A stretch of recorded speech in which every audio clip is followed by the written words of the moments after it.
Electoral bonds చెల్లవని supreme court తీర్పునిచ్చింది. 5 న్యాయమూర్తుల బెంచి ఏకగ్రీవంగా ఈ తీర్పునివ్వడం ఒక చారిత్రాత్మకమైంది. న్యాయ వ్యవస్థ మీద ప్రజల్లో విశ్వాసం పెంచుతున్నటువంటి తీర్పు ఇది. దేశంలో ప్రజాస్వామ్యాన్ని పరిరక్షించేందుకు తోడ్పడేటువంటి తీర్పు ఇది. మోడీ ప్రభుత్వం ఎలక్టోరల్ బాండ్స్ పేరుతో చట్టం చేయడం ఎందుకోసం చేసినట్టు? ఆ చట్టం చేసినప్పటి నుంచి అనేక మంది ప్రజాస్వామ్యవాదులు, వామపక్ష పార్టీలు ఆ చట్టాన్ని వ్యతిరేకిస్తున్నాయి. ఇది అవినీతిని చట్టబద్ధం చేయటమే అని చెప్పేసి స్పష్టంగా చెప్తున్నాయి.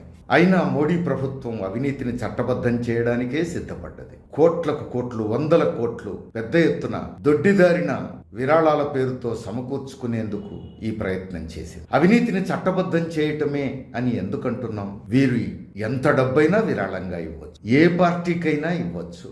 ఏ పార్టీకి ఇస్తారు? సహజంగా అధికార పార్టీకి ఇస్తే ఏమైనా లాభం ఉంటుంది, అందుకని అధికార పార్టీకి ఇస్తారు. అధికారంలో బీజేపీ ఉన్నది కాబట్టి బీజేపీకి ఇస్తారు. కాబట్టి ఎంతైనా ఇవ్వచ్చు. ఇచ్చిన వాళ్ళ పేర్లు రహస్యంగా ఉంచుతారు. వాళ్ళు ఎంత డబ్బు ఇచ్చారో ఎవరికి చెప్పరు, ఎవరి కోసం ఇచ్చారో వాళ్ళకి చెల్లిస్తారు, అంతే. అంటే అర్థం ఏమిటి? చాలా రహస్యంగా ఈ వసూళ్లు ఉంటాయి. ఎవరివ్వచ్చు? ఈ చట్టం రాకముందు రాజకీయ పార్టీలకు, పారిశ్రామిక సంస్థలు, వ్యాపార సంస్థలు ఇచ్చేటువంటి విరాళాల మీద కొన్ని ఆంక్షలు ఉన్నాయి. నష్టాలు చవి చూస్తున్నటువంటి సంస్థలు విరాళాలు ఇవ్వడానికి వీల్లేదు. కానీ మోడీ ప్రభుత్వం ఏం చేసింది?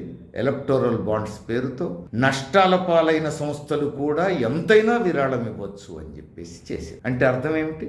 నష్టాల పాలైన వాళ్ళ దగ్గర విరాళాలు ఇచ్చే డబ్బులు ఎక్కడి నుంచి ఉంటాయి? అంటే నష్టాల పాలైనటువంటి సంస్థలు బీజేపీకి విరాళం ఇస్తే, అధికారంలో బీజేపీ ఉన్నది కాబట్టి వాళ్ళ నష్టాల్లోంచి బయటికి రప్పించడానికి దొడ్డిదారిన అవసరమైన సహాయం అంతా చేస్తుందన్నమాట ప్రభుత్వం.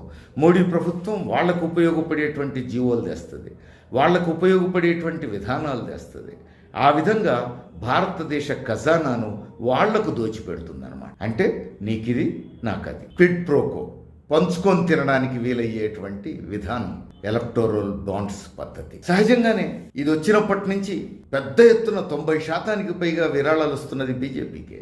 ఎందుకంటే కేంద్రంలో అధికారంలో ఉన్నది వాళ్లే కాబట్టి, వాళ్లకు డబ్బులు ఇస్తే ఏమైనా లాభం జరుగుతుంది కాబట్టి ఆ పని జరుగుతుంది. ఇప్పుడు సుప్రీంకోర్టు ఏం చెప్పింది? ఇది అవినీతిని పెంచడానికే ఉపయోగపడేది. అంతేకాదు, ఇది రాజ్యాంగంలో అధికరణం 19(1)కి వ్యతిరేకం, ఆర్టీఐ చట్టానికి వ్యతిరేకం. అసలు రహస్యంగా ఉంచాల్సిన అవసరం ఏమిటి? ఖచ్చితంగా ఇప్పటి వరకు ఇచ్చినటువంటి వాళ్ళందరి పేర్లు, ఎవరెవరు ఎంత ఇచ్చారు, ఎవరికి ఇచ్చారు, వెబ్సైట్లో పెట్టాలి, బహిర్గతం చేయాలి అని చెప్పేసి తీరు. అంతేకాదు, ఎవరి డబ్బులు వాళ్లకు వాపస్ ఇవ్వాలని చెప్పేసి కూడా చెప్పింది. ఇది గొప్ప విషయం. ఎవరి డబ్బులు వాళ్ళకు వాపస్ ఇవ్వాలని చెప్పి ఇది మోడీ ప్రభుత్వానికి చెంపపెట్టి, బీజేపీ ఆర్ఎస్ఎస్లు వచ్చే ఎన్నికల్లో పెద్ద ఎత్తున విచ్చలవిడిగా నీళ్లలాగా డబ్బు ఖర్చు పెట్టి ఓట్లు దండుకోవడం కోసం పోగేస్తున్నటువంటి పద్ధతులకు ఇది ఆటంకం కలిగించింది. దీన్ని ఇది అడ్డుకున్నది. ఆ మేరకు దేశ రాజకీయాల మీద, ఎన్నికల మీద ఒక పెద్ద ప్రభావం చూపించేటువంటి తీర్పు ఇది. సుప్రీంకోర్టు తీర్పు ఆహ్వానించదగిన తీర్పు, చారిత్రాత్మకమైన తీర్పు, గొప్ప తీర్పు,